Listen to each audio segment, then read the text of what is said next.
Hello! Salutare tuturor! Sunt Claudia Niță și bine ați venit sau ați revenit pe canalul meu de YouTube. Vreau să vă anunț că acesta este ultimul tutorial pe care îl voi posta pentru că nu mi mai permite timpul să lucrez atât de mult, dar nu este definitiv, adică sunt sigură că o să mai postez, doar că nu atât de frecvent, adică nu săptămânal, așa că o să mă vedeți mai des pe mine, rămâne la fel lunea și joia, deci nu se schimbă absolut nimic din punctul acesta de vedere. Pentru astăzi am pregătit un machiaj destul de interesant. Am demachiat-o, bineînțeles, i-am aplicat baza siliconată, după cum bine știți, i-am aplicat fondul de ten, care este acela de la MAC Pro. Din păcate nu am reușit să... am uitat, de fapt, să-l arăt la cameră și de aceea pare așa că doar i-am pus fondul de ten pe față și nu l-am arătat. L-am blenduit foarte, foarte bine cu Beauty Blenderul, apoi îi aplic concealerul de la MAC Pro. Nu, am greșit. Nu de la MAC Pro, de la MAC Pro Longwear Concealer. Pe acesta, bineînțeles, că îl blenduiesc cu Beauty Blenderul. Nuanța este NC25 de la MAC. Încep să îi fac corecția cremoasă cu paleta de la Anastasia Beverly Hills. Știți că este una din preferatele mele, această paletă. Mai am încă una de la MAC Pro și aceea îmi place foarte mult, dar aceasta este în top 1, bineînțeles. De aceea o folosesc atât de des. Încep să îi fac corecția cremoasă, după cum bine știți. Cine este nou pe canalul meu de YouTube, să vă uitați și în urmă la tutoriale, că sunt chiar foarte drăguțe și interesante. Apoi fixez totul cu pudra de la Laura Mercier, o pudră care nu are culoare, este o pudră translucidă. Ce îmi place la ea este că uniformizează foarte bine și foarte frumos tenul.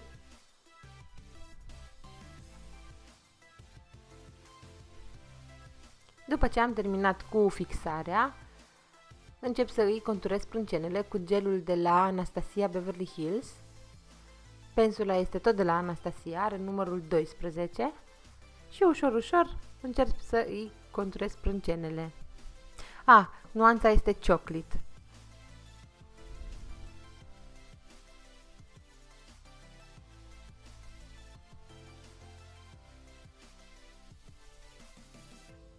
Mi-a puțin timp să fac pasul acesta și bineînțeles că nu vreau să fie plictisitor, așa că am arătat doar o parte mică, scurtă.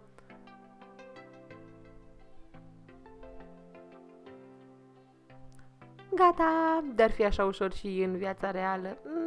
Ce bine ar fi! Pentru baza ochilor folosesc MAC Paint Pot în nuanța Painterly sau Soft Ochre. Da, Soft Ochre este. Painterly este un pic mai roze, iar Soft Ochre este galben. Aplic pe toată pleoapa cu o pensulă plată. Acesta este o pensulă de la Zoeva. Tara! Folosim paleta de la Violet Voss, Holy Grail. Este foarte mișto paleta asta. Aceasta este o culoare de tranziție cu pensula 217 de la MAC. Se și numește Transition, ca să știe toată lumea că este culoarea de tranziție. Cu pensula încep ușor, ușor să blenduiesc din colțul exterior înspre colțul interior. Blending, blending. Fac același lucru și în partea de jos a ochilor cu aceeași culoare. Apoi iau următoarea nuanță, tot din această paletă. La fel încep din colțul exterior al ochiului să blenduiesc spre colțul interior în pliu, lăsând o parte mare din pleoapa mobilă goală. Cu o pensulă mai micuță încep încet, încet să intensific culorile. o aplic la fel din colțul exterior înspre colțul interior. Trag ușor ca să formez acea semi-umbră. Iar ultima culoare este aceasta pe care am decis să o aplic cu degetul pentru că mi se pare mult mai ușor. Este un maro cu niște irizații foarte drăguțe. Se poate aplica și cu pensula, o puteți aplica cu pensula de la Kim de Suzana Petre, o pensulă specială concepută pentru acest lucru, din păr de capră.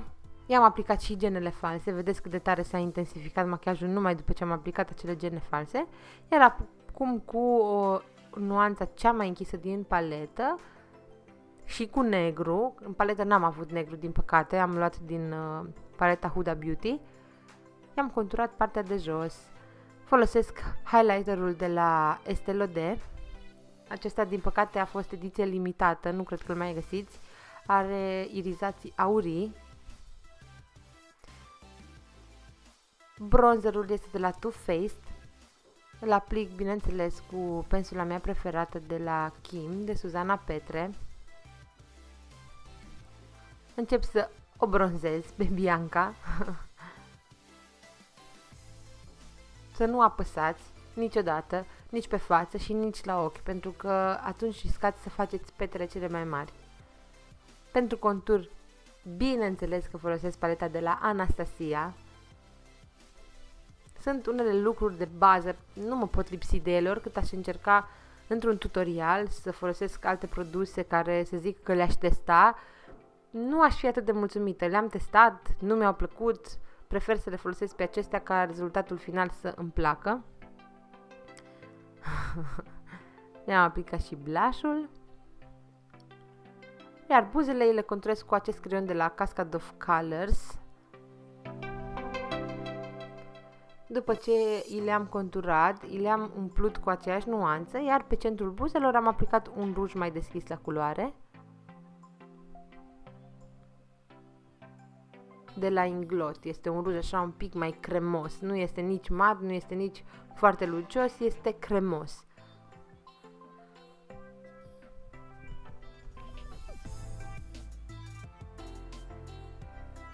Ok, acesta este machiajul de astăzi. Eu sper că v-a plăcut. Dacă da, nu uitați să-mi dați un thumbs up, un share și să te și abonezi canalului meu de YouTube.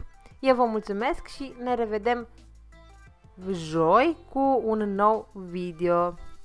Vă pup și mulțumesc!